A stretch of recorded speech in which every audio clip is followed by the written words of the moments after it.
इससे पहले मैंने आप लोग को बताया था कि सबसे पहले ट्यूब में क्या प्रॉब्लम होती है जिसकी वजह से प्रेगनेंसी नहीं ठहरती, उसका क्या इलाज है। आज जो मैं बताने जा रही हूँ, शुरुआत जो होती है वो सर्विस होती है, जो कि बच्चेदानी को जिसको मुंह कहते हैं। उसके दो ऑरिफिस होते हैं, एक तो एक्सटर्नल होता है, एक इंटरनल होता है। एक्सटर्नल का मतलब बाहर की तरफ, इंटरनल होता है अंदर की तरफ। उसके बीच में एक लंबी सी कैनाल होती है, जैसे ट्यूब होती है ना, उस तरह की कैनाल होती है। कई दफा क्या होता है, उसकी में जो प्रॉब्लम होती है उससे भी प्रेगनेंसी नहीं ठहरती।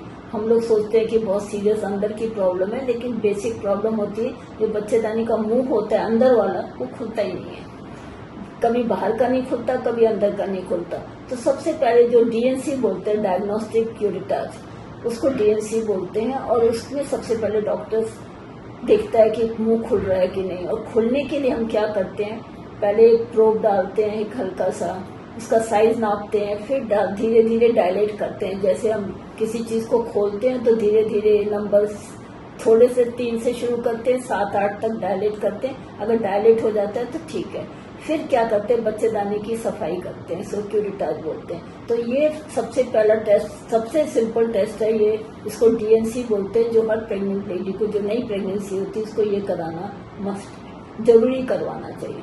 बाकी लैप्रोस्कोपी, दूरबीन की जांच, वो सब सेकेंडरी है। सबसे पहला टेस्ट ये है। ये जो डायग्नोस्टिक डीएनसी, अगर डॉक्टर कहेगा अपनी डीएनसी करवा लो, बहुत माइनर सी सर्जरी है। मतलब हमारे सर्जिकल पॉइंट ऑफ व्यू से बहुत हल्की सर्जरी है।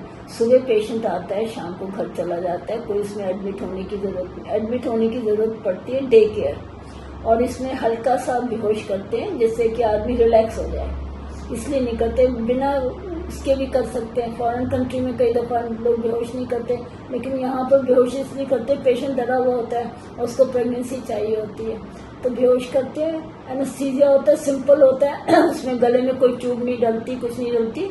हाथ में एक छोटा सा वो करके ड्रिप लगा के डीएनसी कर देते हैं। और डीएनसी में जो मैंने समझाया कि कैसे करते हैं, वैसी डीएनसी होती है। सिंपल सा प्रोसीजर है और पेशेंट इसी से कई दफा प्रेग्नेंट हो जाता है। ये जो डीएनसी है, ये मस्ट है। अगर पेशेंट प्रेग्नेंट नहीं होता तो फर्स्ट स्टेज में डीएनसी करवा लेनी चाहिए, ये देखने के लिए कहीं ऐसा तो नहीं अंदर बच्चेदानी का अंदर वाला या बाहर वाला मुंह तो बंद नहीं है। और इसमें ये दवाइयों से नहीं खुल सकता। इसमें सर्जरी कराना, सिंपल सी सर्जरी, माइनर सी सर्जरी कराना बहुत जरूरी होता है। आज मैंने अभी बताया कि बच्चेदानी के मुंह में, जिसको सर्विस कहते हैं, उसमें क्या प्रॉब्लम है और बहुत माइनर सा कराना पड़ता है ऑपरेशन। नेक्स्ट टाइम बताऊंगी जो बच्चेदानी है असली, जो यहाँ पर बच्चा ठहरता है, उसमें क्या क्या तकलीफें हो सकती है, कौन कौन सी बीमारी हो सकती है जिससे कि बच्चा नहीं आता, तो उसके बारे में डिटेल में बताऊंगी। हमारे चैनल आई ऑफ ट्रुथ को सब्सक्राइब कीजिए यूट्यूब पर, इसे फॉलो कीजिए फेसबुक पर, इंस्टाग्राम पर, ट्विटर पर और कू पर। हमारे चैनल के बारे में फीडबैक देने के लिए हमें मेल कीजिए ioftruth.6@gmail.com पर।